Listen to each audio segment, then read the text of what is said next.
guys, let's talk about this week's episode of Almost Human. And it's official. I have stopped asking for something that I know I'm not going to get.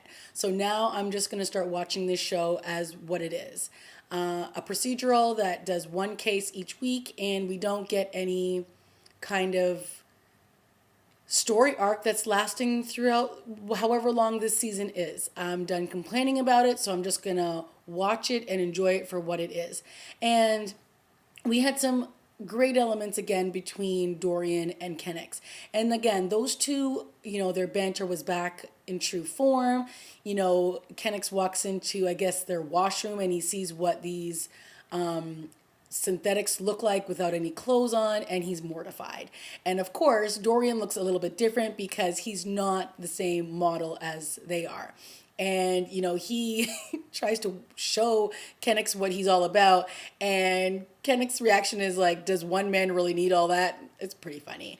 Again, these two, their witty banter going back and forth is really good to watch, and I really enjoy it.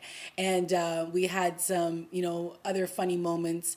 Dorian being able to imitate Stahl's voice, and just they get these moments with the two of them that feel authentic, and I like that. And the show, I think, is really playing that up as much as they can, because they do see that they've got a good chemistry with each other as lead partners. And, we're also really getting a good sense of who Dorian is and his emotional side, his human side, his synthetic side. He's not all human, he's not all synthetic. And, we're really getting to see that. And it's great to see. I mean, he showed some crazy strength in this episode where he flipped a van. And, it's kind of nice to see that he's able to do all this stuff. So that stuff they're really getting down pat, and I like that.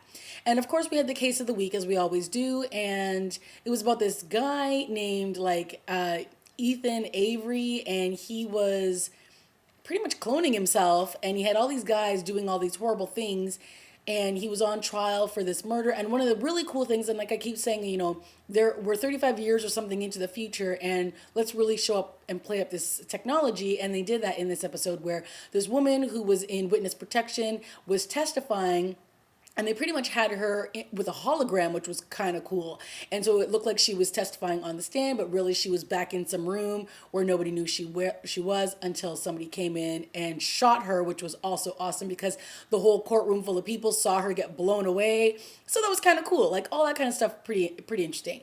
But again, the show, I think, is really at its best when the dynamic between Kennex and Dorian are the high priority, because the case of the week is really just, unless you're showing a lot of this really cool technology, it's really just a case of the week. And this one really involved Maldonado. I will say in this episode, we really got to use all of the characters. Stahl was actually active, and she was going to, she was actually doing some police work in this episode. She wasn't just standing in one room.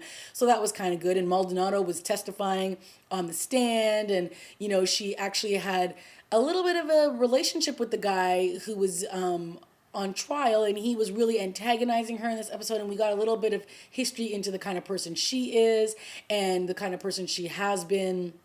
And we really get the sense that she's alone, and she has been for a really long time.